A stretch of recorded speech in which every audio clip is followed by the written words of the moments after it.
გამარჯობა, ორშაბათი საღამოა და ვიწყებთ ჩვენს პოდკასტს ჯანმრთელობის მატრიცა, რომლის სპონსორიც არის კლინიკა ნეოლაბი და დღეს ჩვენ ვისაუბრებთ ძალიან აქტუალურ თემაზე, რომელსაც ჰქვია ადამიანის პაპილომავირუსი და პაპილომავირუსით გამოწვეული გართულებები, როგორც ქალებში, ისე მამაკაცებში, ასევე ვისაუბრებთ ამ რაკურსით სქესობრივი გზით გადამდები ინფექციებზე ქალებში.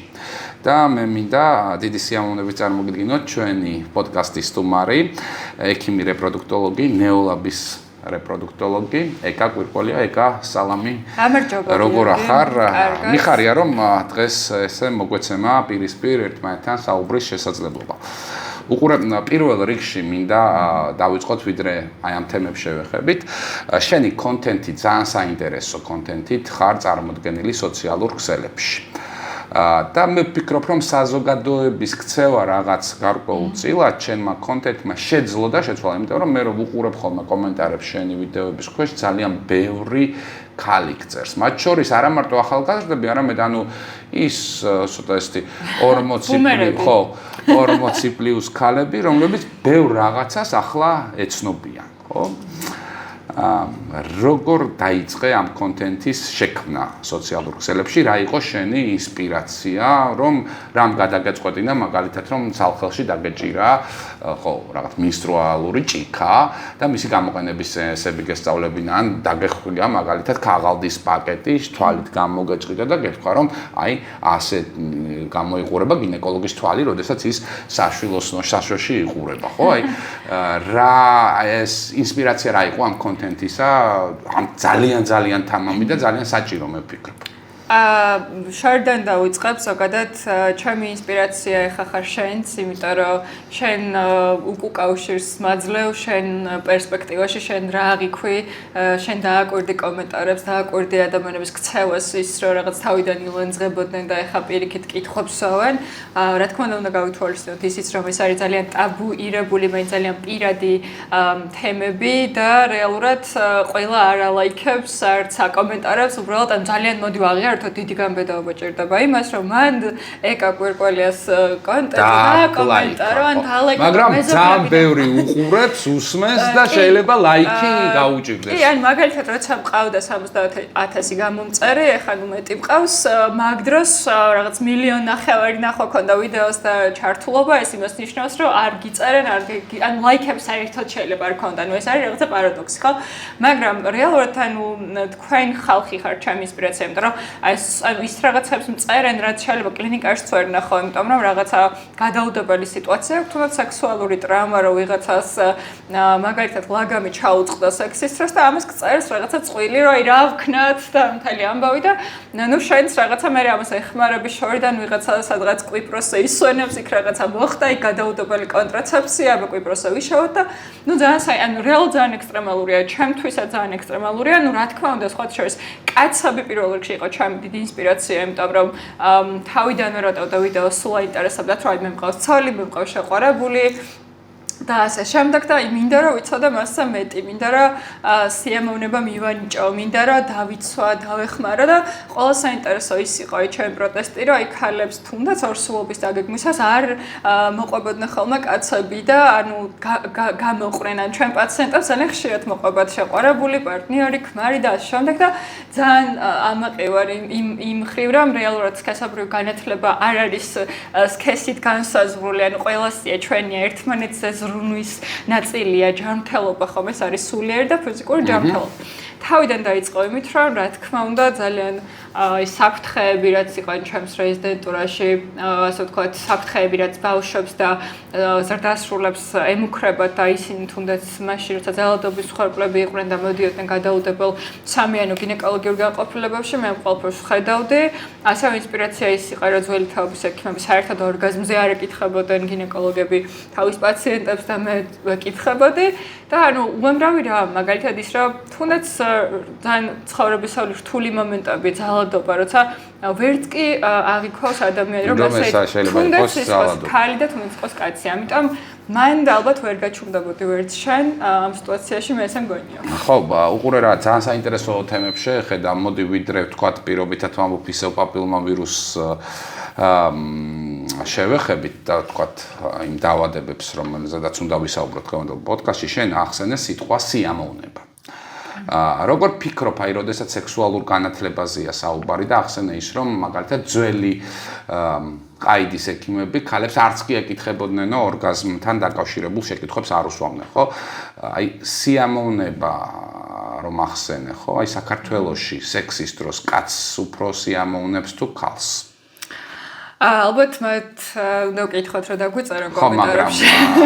მაგრამ აი სიამოვნებისთვის აი შენ უბრალოდ შენი პასუხიდან წამოვიდა ეს შეკითხვა ხდები? ძალიან კარგია რომ გააგრძელე ძალიან ბუნებრივად და ჩვენ ამ თემაზე ადრეც გვისაუბრეთ და ვფიქრობდით რომ რაღაცნაირად ინტეგრაცია მოგვეხდინა ჩვენ პოდკასტში.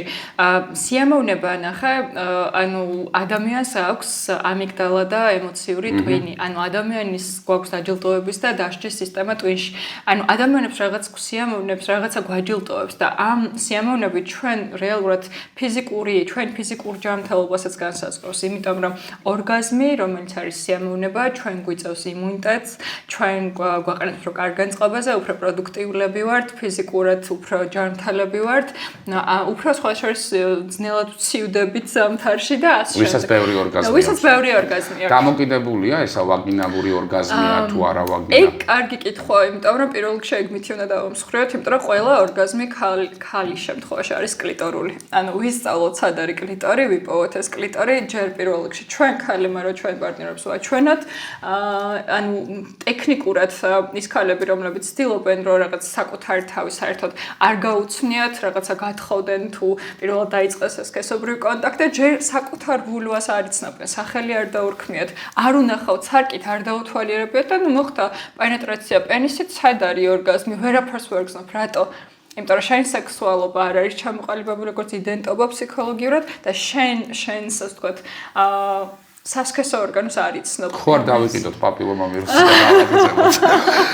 კაი, ხო და რატო ხდება ესე რომ ქალის იდენტობა ამას ჩვენი სოციალურ-კულტურული გარემო უწყობდა ხელს, რომ ქალი საკუთარ იდენტობას ვერ ახდენს. იცი რა, მარტო საქართველოში არ არიან ეს რაღაცა ძველი ყაიდის გინეკოლოგები, რეალურად ანუ ეს ძალიან კარგი გინეკოლოგებზეც არის საუბარი თავის საქმეში. უბრალოდ ნახე, მე ისტორიაში ოფიციალურად მიწერია ორგაზმს განიცდი, ანუ ქალი ჩემთან მოვიდა. რატო უნდა დავაიგნორო ეს კითხვა? პირველ რიგში, იმიტომ რომ ორგაზმის განცდის დარღვევა საერთოდ არ განცდა, ჰორმონულ დისბალანსთან შეიძლება იყოს გადაკავშირებული, მაგალითად. წინა პოდკასტში ისაუბრეთ მაღალი პროლაქტინი, ხო? მერისთან ერთად მაღალი პროლაქტინი ხელს უშლის ხოლმე ხშირად ორგაზმის განცდას, მიღწევას, ან აღწევს ქალი და გაძნელებულია, აი ახლოს მიდის და ვერ ასრულებს და წერვალზე ასვლა. კი, ანუ იმიტომ რომ ჩვენ პროფესიონალები ვართ, ჩვენი ნაწილი გვაქვს, სექსოლოგს თავისი ნაწილი აქვს, ფსიქოლოგს თავისი ნაწილი აქვს. ჩვენი კულტურა არ მხოლოდ ანუ მთელი მსოფლიოს პატრიარქალური კულტურა ძირითადად ახდენს მამაკაცის სიამოვნების ფეტიშიზაციას და ამაზე არის ორიენტირებული. ანუ მიუხედავად ყველაფრისა, იმისა რომ ქალის საინტერესო რაღაც მოვიფიქრე, ეხლა ანუ შენი აზრით კითხვით დაგიბრუნა, ჭირდება თუ არა ქალს ორგაზმი იმისთვის რომ დაორსულდეს? ჭირდება თუ არა ქალს ორგაზმი იმისთვის რომ დაორსულდეს? არ ვფიქრობ რომ არ ჭირდება. და შენი აზრით მაშინ რატო გვაქვს ქალებს ფიზიოლოგიურად ორგაზმი? ან მაგალითად კაცებს ეგრე გაქვთ ანუ ეაკულაცია და ორგაზმი. ანუ სიამოვნებას განიცდით ან სპერმის დაღვრამდე, ან პროცესში, ან შემდეგ. ანუ შენთან შემთხვევაში არ ვიცი ეს როგორ არის, მაგრამ სტატისტიკურად ეს ყველაფერი რიგზია. ძალიან მიხარია. შესაძლოა ქალებს აი კითხვა ისმის მეცნიერებაში ხო ევოლუციაში, რომ აი ორგაზმი არ გვჭირდება. აი მაგალითად მაიმუნების რაღაც სახეობები ცდილობენ, რომ აი მაგალითად კატებს შეიძლება სხვადასხვა კაცისგან ყავდეთ შვილები, სხვადასხვა შვილები. მაიმუნების ნაწილი ცდილობს, რომ ბევრი სპერმა მოხდეს მაგაც საშუში, რომ მეტი შანსი ქონდეს. ანუ ეს გამრავლება, რეპროდუქცია არის ისეთი ინსტინქტი, როგორც ჭამა. და ქალებს რატო არ გვჭირდება ორგაზმი რეალურად, მაგრამ ნუ ერთ-ერთი ასე ვთქვათ მეცნიერების შემოთავაზებული იდეა ის არის, რომ სტიმულია. ანუ ჩვენ გვაქვს თავის ტვინში დაჯილდოების ცენტრები და სტიმულია.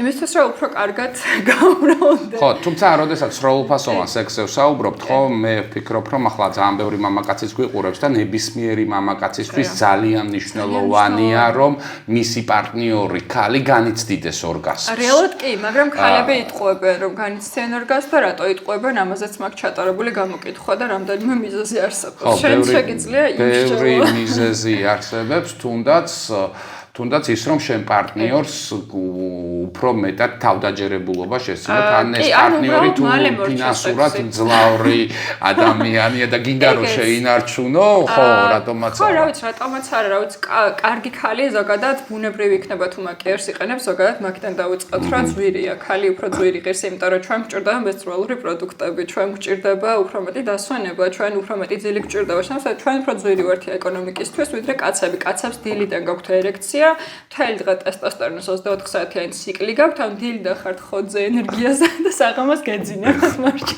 ამ ხარ ხართ კაპიტალიზმისთვის იდეალური მუშა. ოკეი, კარგი.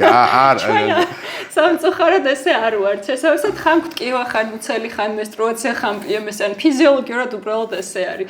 შესაძლოა და ისევ ამ თემასთან დაკავშირებით ბოლო შეკითხვას დაგისვავ და გავაგრძელოთ მე ჩვენ საუბარი პაპილომა ვირუსზე, უბრალოდ აქვე ჩამოგართმევ პირობას, რომ ეხლა რაზეც ვსაუბრობთ ერთი პოდკასტი მე ამ თემასთან დაკავშირებით ძალიან ძლიერი და ძალიან შიშველი პოდკასტი გავაკეთოთ, ხო? კაი, სექსუალური განათლება ახსენე და შენ როგორ მიიღე ეს სექსუალური განათლება, იმიტომ რომ არ მიმიღეა. ანუ არანაირი სექსუალური განათლება არც გასაბრივი მე არ მიმიღია არასდროს არც სკოლაში, იმიტომ რომ ჩემ ხო, მაგრამ აი ეს ცოდნა, ეს გამოცდილება როგორ დააგროვე წიგნებიდან? წიგნებიდან. კი, ეს ცოდნა გამოცდილება დააგროვე წიგნებიდან და მე ამ ცოდნის იმპლემენტაციით პრაქტიკაში პაციენტებთან მუშაობის ანუ იყვნენ ესენი ქალებიც და კაცებიც არიან.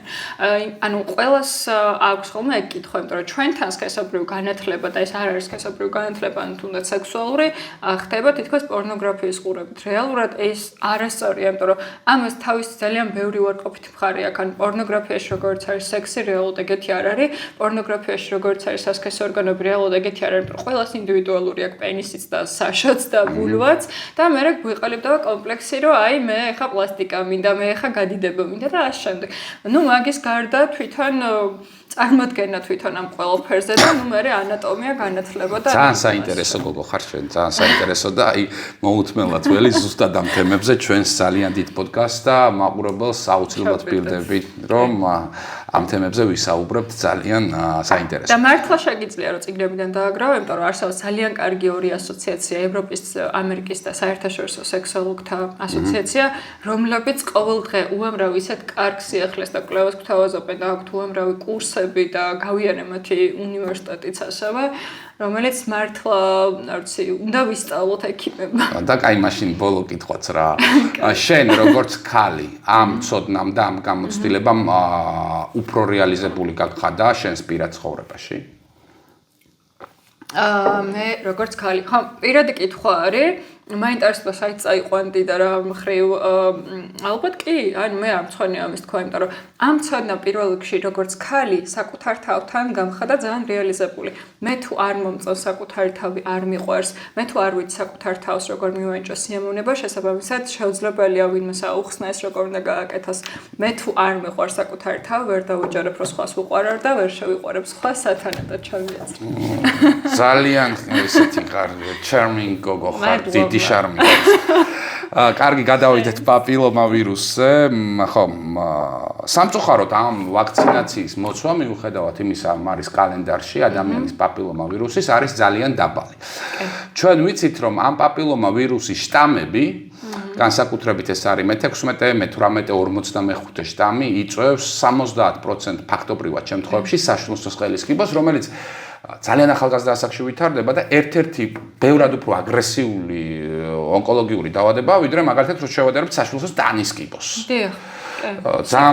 სიკვდილობით მესამე მეოთხე ადგილზე მოძრაობს. და ხალხამდე ეს ინფორმაცია ვერ მივიდა, რომ ჩვენ გვაქვს ძალიან ცოტა ვაქცინა გვაქვს კიბოს წინააღმდეგ, ხო? ერთი ვაქცინა ეს არის B ჰეპატიტისის საწინააღმდეგო ვაქცინა, რომელიც იცავს ადამიანს ღვიძლის კიბოსგან. და ნეოლაბში გვაქვს. გვაქვს ნეოლაბში გვაქვს ეს ვაქცინა და ადამიანის პაპილომავირუსის საწინააღმდეგო ვაქცინა, რომელიც ასევე არის.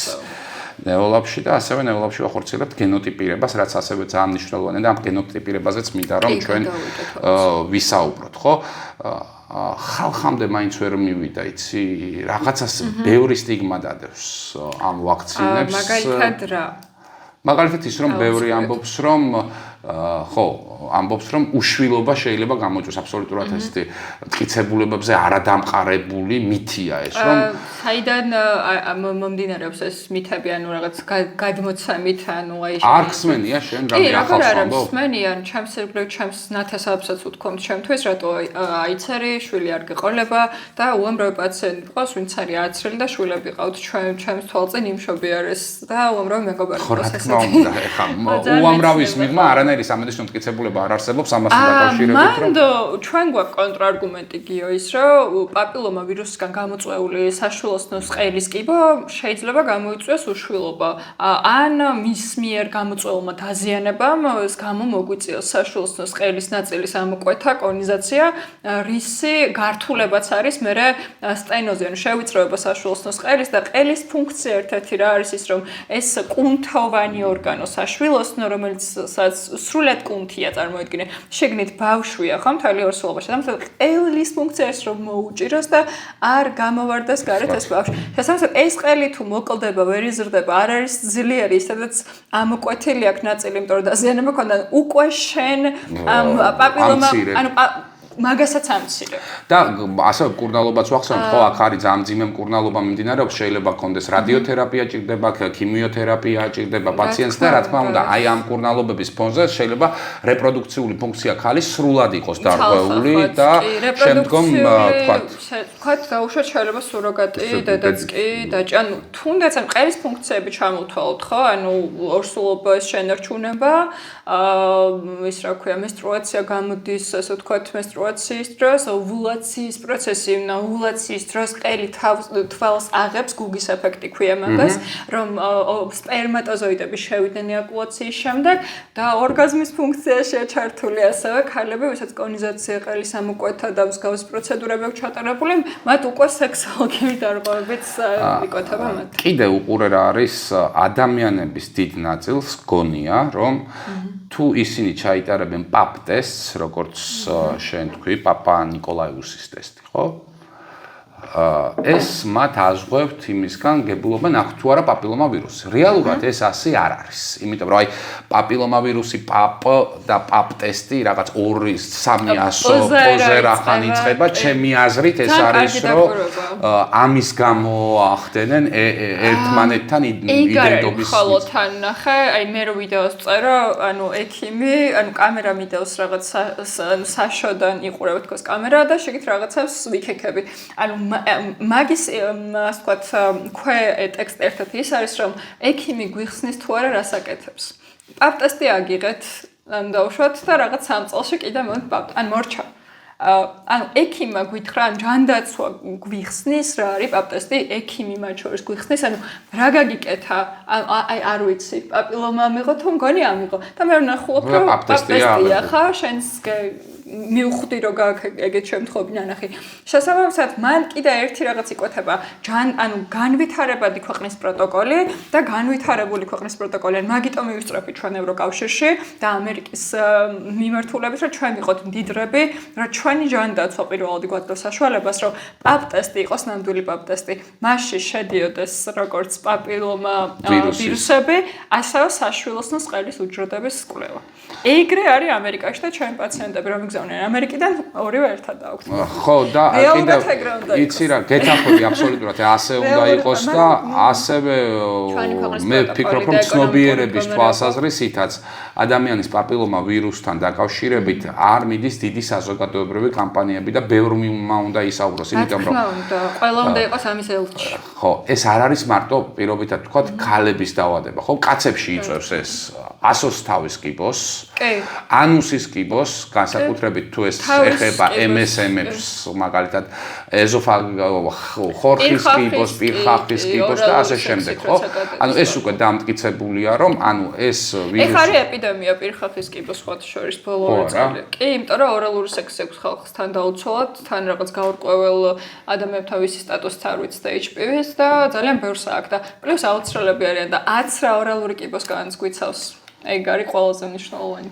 ხო, საკმაოდ აგრესიულია სხვათა შორის თავკისრის სიმსივნეები ამ მიმართულებით და ესეც ბიჭებიც უნდა იცრან და გოგოებიც და მოდი არ მოვერიდები, იმიტომ რომ ძალიან ბევრი რეგვენია ზოგადად აქტიური საზოგადოებრივად, რომელიც აი ამ აცრასთან დაკავშირებით აი საშინელებებს წერენ.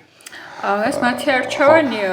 ხო, მაგრამ ეს არის სიბოროტეც, მოდი პირდაპირ დავთქვათ, ხო, იმიტომ რომ ადამიანებს მოუწოდებენ ამ იმ სიკეთისგან თავის შეკავებისა, რასაც ესაც ამაც რამ შეიძლება რომ გამოიწვიოს. ხო, რა ვიცი, ანუ კიბოსგან როცა იცავ საკუთარ შვილს, საკუთარ მეგობარს, საკუთარ ნათესავს და ამას რაღაც დამტკიცებულია ეს უკვე და შენ რაღაც ბოროტი ხარ, იმიტომ რომ არ გინდა რომ ეს ესე იყოს, ალბათ ჩემს ბოროტება არის უბრალოდ და ხო, ეგ არის. შენ კი ბატონო აირჩიე, მე ავირჩიე სიტყვაზე რომ არ მინდა ეს გავაკეთო და მე ჩემთვის მივიღე ეს არჩევანი, ჩემთვის ვარ რა ვიცი, არავის თავზე არ ვარ ხო? აი, მოდი კლინიკურად მივუდგეთ, ხო, ადამიანის პაპილომა ვირუსი არის, მოდი დავარქვათ, რომ ეს არის სქესობრივი გზით გადამდები ინფექცია. კი, და მან უნდა აღნიშნოთ ის, რომ პრეზერვატივი, ანუ კონდომი, ბოლომდე ვერ გვიცავს პაპილომა ვირუსის და ასევე პრეზერვატივი ვერ გვიცავს გენიტალიური ჰერპესისგანაც. კი, და პლუს პაპილომა ვირუსი გადადის კანთან კონტაქტით. და ეს არის სქესობრივი გზით გადამდები ინფექცია და რა ტიპის გამოვლინებები აქვს, თქვათ, პაპ ტესტამდე, რომ შეიძლება ქალი დაეჯდეს, რომ მე ხო არ ვარ დაინფიცირებული ადამიანის პაპილომა ვირუსით. აი, კონდილომებზე რო ვისაუბროთ, იმიტომ რომ ხშირ შემთხვევაში ეს აგრესიული შტამები, რომელზედაც ვსაუბრობთ მე-16, მე-18 და 45 შტამს, აი, გამოვლინებები ნაკლებად აქვს. ხო. კარგად აღნიშნე, სწორი ზუსტი კითხვა არის ჩემი აზრით, გიორგი, იმიტომ რომ რანაირად უნდა დავეჭდეთ, ვერანაირად. ერთადერთი, ანუ ძირითადად ხა ჩვენთანაც ხო მაგიტო მოდიან, რომ რაღაც გამონაყარი შეამჩნიეს კაცებმა ან ქალებმა, ან დერმატოლოგთან შედიან, მაიასთან მაგალითად, ან უროლოგთან შედიან, ან ჩემთან შემოდიან, მაგრამ ძირითადად ანუ ამ მახულწვეტიან კონდილომას, ანუ კონდილომა აკუმინატას, რომლებიც დერმატოლოგების კომპეტენცია, იწვევს მე-6 და მე-11 სახეობას. რომელიც არ არის ონკოგენური. არ არის ონკოგენური, კიბოს არ იწვევს და კიბოს რომელიც იწვევს ტოპში არაფერი არ არის. არაფერი, განსაკუთრებით კაცებში. იმიტომ რომ კაცმა შეიძლება ატაროს ეს ვირუსი წლების განმავლობაში, თან გადასწოს, აი ძალიან ბევრი ყოფილაგეთ შემთხვევები. ხო, ანუ არსებობს მედიცინაში ეგეთი ცნება, სარისკო სექსუალური ქცევა. ანუ შენ რო ქონია დაუცველი სქესობრივი კონტაქტები ვიღაცასთან და მოიყვანე ცოლი, ჩვენს ქართულ რეალობაში რომ მივუდგეთ, ხო, ვისაც არასდროს ვაგინალური კონტაქტი არ ქონია, ანუ შენთან ან სხვასთან. განიცა და დეფლორაცია, ხო, მოგონი? ხო, ანუ დეფლორაცია არ ვიცი რას ნიშნავს, მე არ ვაყიარ. რა თუ არ აღიარე? არ ვიცი, დეფლორაცია რა არის? სახელმწიფო ეს მთლიანობის დარღვევა. აი ასეთი განმარტება აქვს, თქვათ, Google-ის საძიებო ველში. კი, ეგეთი განმარტება აქვს, მაგრამ ეგ განმარტება არის სუბიექტური, იმიტომ რომ დეფლორაცია შეიძლება მოხდეს კიბეზე ასვლის დროსაც. და მე ისევ რეფლორაცია მოხდა. შესაბამისად, ჩვენ ანუ აპკს არ აქვს ფუნქცია, აპკის რაღაც არ ვიცით, რომ ელასტიური ქსოვილის ნაგლეჯია, საშოს ორი ნაწილი შეერთების ადგილას გახრეტილი. მაინც მაგთებების შეგიძლიათ. ხო, ისე კიბეზე ასვლის დროს ქონია შემთხვევა, რომ ვიღაცას დეფლორაცია გამოწვია, ან მე კი კლინიკურ პრაქტიკაში ეგეთი რამ. კი, მინახავს ამ ჩემ თვალწინ რაღაცა თვით რაღაცა მოსულა არ ქონია სქესობრივი კავშირი და რაღაცა მასტურბაციის შემდეგ დაუშვათ. კი, ანუ მაგრამ ის მე ისევ შეხორცებულა და რაღაც ანუ ეს აპკი არ არის რაღაცა ანუ საფარველი, რომელიც ანუ მენსტრუაცია რანაირად გამოდის. პრობლემა აპკის ის არის, როცა ეს არის დახურული, არ გახსნილა მუცლადყოფნის პერიოდი სათანადოდ და მაგას ჭირდება ხირურგიული დეფლორაცია. კაი, დაუბრუნდეთ ისევ პაპილომა ვირუსს, ხო, შენ ამასინათ შენ იმაში გედო ესეთი პოსტი დოკუმენტი. Okay, რას გულისხმობ? იქ იყო სქესობრივი გზით გადამდებდა ბატონო დოკუმენტიო რაღაც პანელებზე და დოკუმენტი დაიდო, ხო? ეგ რომელი დოკუმენტია ჩვენს ლაბორატორიაში აბათ? ხო, ჩვენს ლაბორატორიაშია სქესობრივი გზით გადამდები ინფექციების პანელზე და აქვთ შედის თუ არ ვცდები HPV-ის HPV შედის ადამიანის პაპილომავირუსის ზოგადად 200-მდე სახეობა არსებობს, მაგრამ ჩვენ კიბოს გამომწვევები გვაინტერესებს და ზოგადად სკრინინგში შედის ხოლმე მე-16 და მე-18 სახეობა და ჩვენი ამ პანელის ძალიან კაი პლუსი ის არის, რომ შედის როგორც სქესობრივად გადამდებები, სოკო, ასევე სქესობრივად არ გადამდები გარდნერელა ვაგინალისი, რომელიც საშოში ისეც არის და ჭარბად თუ გამრავლდა იწვევს ამ სუნს, გამონეტეს და შემდეგ და პლუს მე-16 და მე-18 სახეობა. ჩვენ ძალიან ხშირად ამ ჩვენი ლაბორატორიის ნეოლობის პანელის წყალობით შემთხვევით აღმოგვიჩვენია პაპილომავირუსი ძალიან აგრესიული მე-16 და მე-18 ძალიან ხშირად ხდება ეს და რა თქმა უნდა ეგრევე ვაქცინაციაზე გაგვიშვია ეგრევე პაპტესტი აგვიღია ძალიან მომწონს მოკლედ ეგ პანელი რა ამიტომ ხო კარგი პანელია ნამდვილად და დოკუმენტიც არის ხო ესე რომ დოკუმენტი არის ხო მე ვფიქრობ რომ რაღაცნაირად კულტურის ნაწილში როდესაც წყვილი ერთად ყოფნას გადაწყვეტს მსგავსი ტიპის დოკუმენტები ერთმანეთს უნდა გაუზიარონ ან ერთად მოვიდნენ და გაიკეთა შარდითაც შეიძლება ანუ არ არის აუცილებელი შეიძლება სარკევერად გმებოდეს ქალბატონს არ იყოს არ კონდეს სქესობრივი კონტაქტი არ უნდადეს და შარდის პირველი პორციით ჩააბაროს თან ხო ისიც ვთქვათ მოდი რომ კაცებს პრეზერვატივის მოხმარება არ უყვართ არ გიყვართ რატო არ უყვართ არ ვიცი მაგრამ ხო არ უყვართ ქართულ კაცებს განსაკუთრებით არ უყვართ იმიტომ რომ ალბათ უფრო არ ვიცი უფრო არ ვიცი ეგეთი კულტურა გვაქვს ეგეთი ტემპერამენტი საკვლევი თემა იცი რა მე ვფიქრობ რომ შესაძლებელია რომ ზოგ მამაკაცში პრეზერვატივის გამოყენება ერექციულ დისბალანსს იწვევდეს შეიძლება თუმცა თუ და შესაბამისად აი მამაკაცურობის დარღვევასთან ასოცირდებოდეს, რომ როგორ შეიძლება მე სექსი მქონდეს რაღაც დაცვით და პრეზერვატივით, ანუ რეალურად ეგ უპასუხისმგებლობა არის. რა თქმა უნდა, დიდი უპასუხისმგებლობაა და ხო, ძალიან დიდი უპასუხისმგებლობა. მე პრეზერვატივის სწორად გამოყენება, ანუ პრეზერვატივის 2 აქვს მან პერლის ინდექსი არის, ანუ 100-დან რამდენი ქალი ორსულტება თუ შენ პრეზერვატივის იყენებს სწორად ნიშნავს, რომ საშოში პენისის შეღწევამდე უკვე გიკეთია კარგად ერეგირებულზე ჰაერი არის არ არის დარჩენილი და სწორი ზომა ჰაერი არ არის დარჩენილი ხო ჰაერი არ არის მაგრამ უკვე როცა რაღაცა ეაკულაციის წინ იკეთებენ ამ პრეზერვატივს ან მანამდე მოხდა ეს ასო საშოში შესაბამისად უკვე ნებისმიერი დაუცველი აქტი არის ორსულობის რისკი და სქესობრივად გადამტანდა ესე გონიათ ხოლმე რომ თუ ხო მაგ დროს გაიკეთებენ ესე იგი შეწყვეტილი კოიტუსის მეთოდი ანუ ეგრეთ წოდებული გარეთგათაობის მეთოდი ამოკლედ ყოველთვის არ მუშაობს ამ წყ ხო, რა თქმა უნდა, იმიტომ რომ კაცს აქვს ასევე სმეგმა და სმეგმაც თავისთავად ძალიან ბევრ ხო, მაგალითად პაპილომავირუსზე როდესაც საუბრობ, პაპილომავირუსის კონცენტრაცია ხო. შეიძლება იყოს კი, ძალიან აქტიურად. არის ხოლმე. კარგი, აი რა ძალისხმევა გიხდება იმისთვის, რომ ადამიანები აცრა კაცებიც და ქალებიც ადამიანის პაპილომავირუსის საწინააღმდეგო ვაქცინა. ხო, მე საერთოდ არ უკარგავ მაგაში ძალიან ბევრ ენერგიას ჩემი აზრით. უნდა არ უნდა და არა, არც მაგხრივ, ანუ მე ვეუბნები პირდაპირ, ანუ რა თქმა უნდა ძალიან დიდი სურვილი მაქვს, რომ აიცრან არ ვალო, მაგრამ მე ზოგადად უფრო ლიბერტარიანელი ტიპი ვარ, თავისუფალ არჩევას მემხრობი და ვერც ერთი სამედიცინო პროცედურა ვერ იქნება სავალდებულო, იმიტომ რომ პაციენტის თანხმობა არის ამას საჭირო. მათ შორის სარკის ჩადგმაზე შესაბამისად აცრასაც ვერ დაავალდებულებ, მაგრამ თუ ეს ორი ადამიანი მოდის შენთან იმიტომ რომ აქვს პაპილომავირუსი ან ყელის დაზიანება ან კონდილომა და შენ ეტყვი რომ აი ამის რისკია ამდენი პროცენტი და ეს ვაქცინა ამდენ დაგიცავთ ჩვეულებრივად ისინი ძალიან ხშირად უმეტეს შემთხვევაში უბრალოდ ჩადიან ჩვენთან ქვემოთ ნეოლებში გოგოებთან და ცრიენ. კარგი, თქვათ ადამიანს აღმოჩნდა ადამიანის პაპილომავირუსის, ну ესეთი აგრესიული შტამი ეს არის მე-16, მე-18 რომელიც ვახსენეთ, ხო?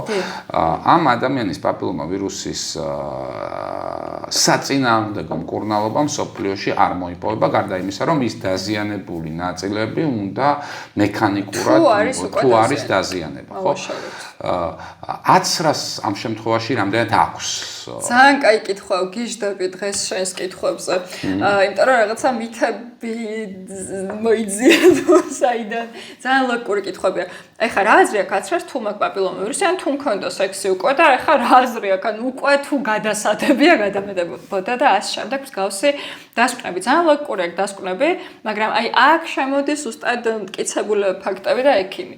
ერთი ის რომ თუ შენ საშუალოსნოს ყელზე გააქვს დაზიანება ექიმი გაძლევს ფაქტს, რომ არსებობს ორი ჯგუფი, იმას, ვისაც მექანიკურად მოვაშორეთ ეს დაზიანება და იმას, ვისაც მოვაშორეთ და აიცრა.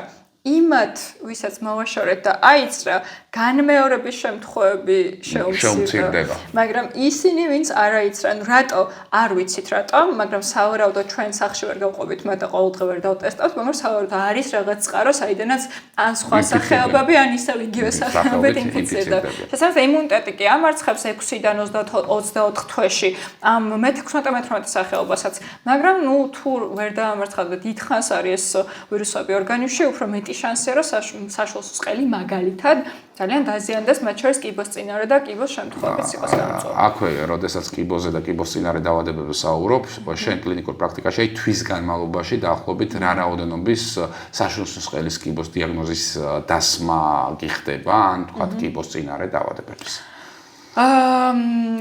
მაგ თავიდან რო ვახსენეთ, რომ მაინც არ არის საჭირო მოცვა ვაქცინაციის, მაგდა უნდა დავიწყოთ ის, რომ პანდემიის დროს, რა თქმა უნდა, ამ ანტივაქსალური კამპანიის დროს პაპილომავირუსით ჩავარდა ვაქცინაცია, თუმცა შარშან-წინ თუ სწორად მახსოვს NCD-ს აქ მონაცემებით 14%-ზე, თუმცა საკმარისი არ არის. და აქ უნდა ვახსენოთ ნორვეგიის და შვედეთის მაგალითი და ნორვეგია თუ არ ვცდები რომელიღაცა ქვეყანა ერთ-ერთ უკვე 25 წლის წინ გოგონები და ბიჭუნები ააცრეს, ანუ თითქმის ყველა.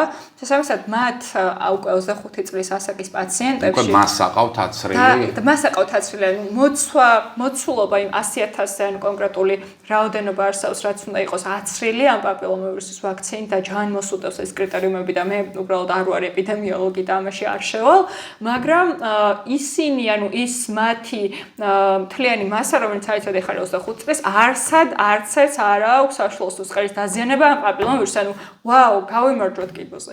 ჩვენთან რა თქმა უნდა მოიმატა ამის რაოდენობა, მაგრამ მე ძალიან მიჭირს ის, რომ ეს პაციენტი მიდის მე სხვაგან და სხვა ექიმი ეუბნება რა გინდათ რაში გჭირდებათ უკვე სექსი ქონდათ, ან უკვე გაქვთ პაპილომის რაში გჭირდებათ, ანუ ექიმებიც არ კითხულობენ სიახლეებს, ან მაგალითად ვიღაც ექთანი ეტყვის რა რაში გჭირდებათ და ან ქოქლოს დააყრეს ზემოდან.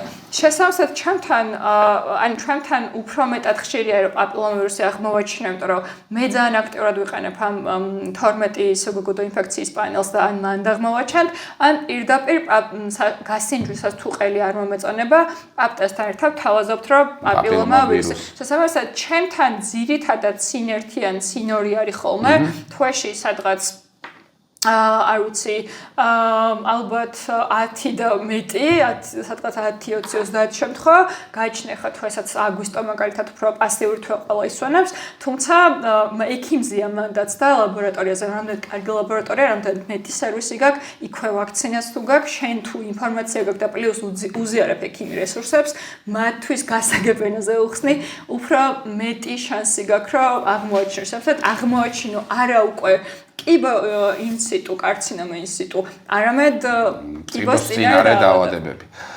ეკა ძალიან საინტერესოა შენთან საუბარი, დროც გაგვექცა, 30 წუთი უკვე გავიდა, ხო, ლაშა? კი. 30 წუთი გასულია და რაღაცაერთ უნდა დავასრულოთ, უბრალოდ აქვე პირობა, რომ ჩვენ ერთ ძალიან მაგარ პოდკასტს შეიძლება უფრო ქრონომეტრაჟიც გავზარდოთ.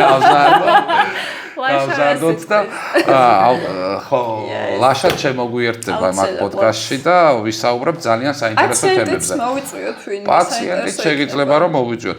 მანამდე დამშვიდობებისას მოდი რომ მოუწოდოთ ხალხს, რომ ეს არის ძალიან მნიშვნელოვანი და ძალიან დიდი სიკეთე, რომ რაც შეიძლება ბევრი ადამიანი აიცრას ადამიანის პაპილომავირუსის საწინააღმდეგო ვაქცინით, იმიტომ რომ ნორვეგიის მაგალითი ახსენე, იმიტომ რომ იმ აცრილ ფენაში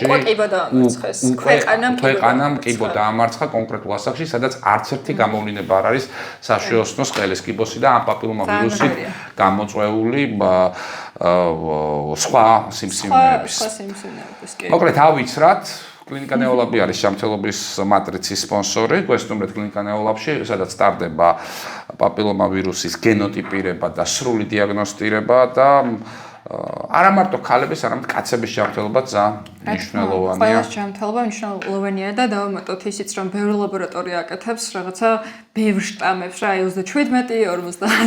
ანუ რეალურად რაც დადასტურებულად კიბოს იწვევს, არ არის ამდენი საჭიროც. კეთილი, მადლობა დიდი. დროებით. სუპერ. შემდეგიც ხო არ ჩავწერ. და რა კაი იყო, ვიკაი.